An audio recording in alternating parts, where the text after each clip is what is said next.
धार्मिक आधार पर वेशभूषा के साथ भेदभाव करना मैं और मेरी पार्टी इसे उचित नहीं मानती है। देखिए, ये हाई कोर्ट के द्वारा ये आया है। मैं मानता हूँ कि अभी यकीनन इस पे रिव्यू की संभावनाएं बाकी हैं। धार्मिक आधार पर वेशभूषा के साथ भेदभाव करना मैं और मेरी पार्टी इसे उचित नहीं मानती है। हर धर्म की अपनी परंपराएं हैं, हर धर्म से जुड़े हुए वेशभूषाएं हैं, आचरण हैं। ऐसे में इन व्यक्तिगत विषयों के ऊपर पाबंदी लगाना मैं या मेरी पार्टी इसे उचित नहीं मानती है। कहीं पे घूंघट लेने की परंपरा है, कहीं पे हिजाब पहनने की परंपरा है। हम लोगों ने देखा पीछे पार्लियामेंट में भी एक दिन विषय उठ गया था लुंगी को लेकर, धोती को लेकर। ये ऐसे विवाद हैं जिसमें मैं मानता हूं कि नहीं पढ़ना चाहिए। ये व्यक्तिगत सोच का विषय है, ये व्यक्तिगत आस्था का विषय है कि कौन किस धर्म को मानता है उसके आधार पर। अब हम लोग मंदिर जाते हैं, धोती कुर्ता हम लोग पहन के जाते हैं, गमछा हम लोग रखते हैं, तो ऐसे में कहीं पे घूंघट की परंपराएं हैं। तो ऐसे में जाति आधारित जनगणना का फैसला सर्वसहमति से, सभी दलों की सहमति से लिया गया फैसला है। बिहार में जब जाति आधारित जनगणना हुई थी उस वक्त भी बीजेपी के ऊपर सवाल उठाए गए थे, बट बीजेपी की राजकीय इकाई ने पूर्णतः इसमें अपना समर्थन दिया था, साथ दिया था। प्रधानमंत्री जी की सोच जाति आधारित जनगणना को लेकर रही है।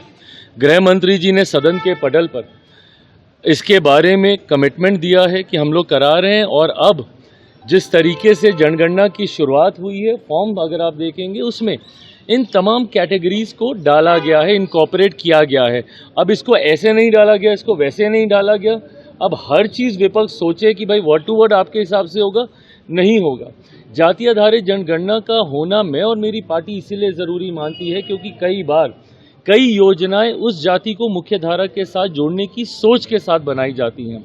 ऐसे में सरकारों के पास जातियों के सही आंकड़े होना ज़रूरी है ताकि राशि का आवंटन उस आधार पर किया जा सके, नीतियों का निर्माण उस आधार पर किया जा सके। कई बार माननीय न्यायालय के द्वारा भी आंकड़े सरकार से मांगे जाते हैं जो कि लंबे समय से अधिकृत आंकड़े भारत सरकार के पास नहीं है।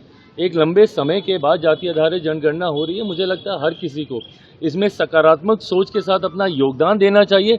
हर चीज़ में कमी ढूंढना विपक्ष का यही एकमात्र काम रह गया, तो ये स्वस्थ लोकतंत्र की परंपरा नहीं है। प्याज का दाम अचानक बढ़ा है, सर कैसे देखते हैं? देखिए, जिस तरीके से चीनी के दामों में वृद्धि देखने को मिली है, कई बार आशंकाएं उठती हैं कि इसमें कहीं ना कहीं कोई धांधली हो रही है, कोई होर्डिंग हो रही है। सरकार ने हर स्तर पर अपनी तरफ से इसमें जांच कराई जा रही है। विपक्ष कई बार भ्रमित करने का भी प्रयास करता है, इथेनॉल को लेकर, विभिन्न चीज़ों को लेकर, उस वजह से ये हो रहा है, इस वजह से ये हो रहा है। मैं इतना मानता हूँ कि ये एक टेम्परेरी फेज़ है। ज़रूर इससे चिंताएं देश की बड़ी आबादी की ज़रूर बढ़ी हैं, बट मैं मानता हूं कि इट्स अ टेम्परेरी फेज़। बहुत जल्द चीनी प्याज दोनों के दामों को नियंत्रित कर लिया जाएगा। सर, एक लास्ट सवाल है। तेजस्वी यादव ने कहा है कि एनडीए सरकार छात्र विरोधी सरकार हो रही है। सर, आप छात्रों के लिए क्या कर रहे हैं प्रभु, बता दीजिए ना अपनी भूमिका भी। आप नेता प्रतिपक्ष हैं, छात्र की आवाज़ बनने की जिम्मेदारी आपकी है।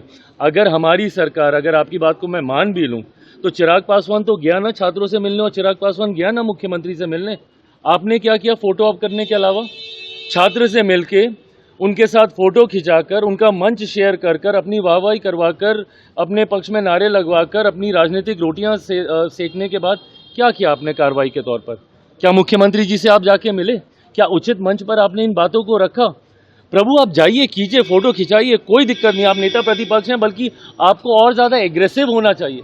अगर चिराग पासवान एग्रेसिव होकर यहाँ आ सकता है, मैं भरत तिवारी जी के यहाँ जा सकता हूँ। मैं हर चीज़ में सत्ता का हिस्सा होने के बाद अगर मैं इन विषयों को पहुंचा सकता हूं जो मैं मानता हूं कि मेरी जानकारी के हिसाब से सही हैं, जायज़ हैं और उसके ऊपर सुनवाई होनी चाहिए, अगर मैं वो सेतु बन सकता हूं तो आपको तो अधिकृत तौर पे आपको ये मैंडेट विपक्ष में रहने का सिर्फ विदेश घूमने के लिए नहीं मिला है ना।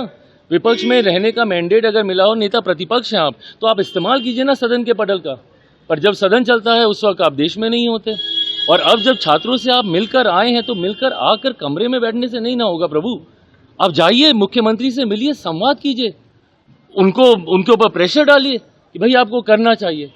अगर ये सारे काम मैं कर सकता हूं, कल मैं गया छात्रों से मिला, मुख्यमंत्री जी से मैं मिला और मुख्यमंत्री जी ने, मुझे इस बात का संतोष है कि उन्होंने पूरे विषय को पूरी गंभीरता से, ओपन माइंड के साथ उन्होंने सुना और वो संभव जो चीज़ें उनकी हम लोग स्वीकार कर सकते हैं उस पर बहुत गंभीरता से काम चल रहा है। कल भी संभवतः देर रात तक मुख्यमंत्री जी के यहाँ बैठक चली है, आज भी, और मैं मानता हूँ कि 1-2 दिन में ही जल्द ही इस पर पॉजिटिव सोल्यूशन हम लोग निकालना हम लोग शुरू करेंगे और पॉजिटिव दिशा में ये चर्चा जाएगी ही जाएगी।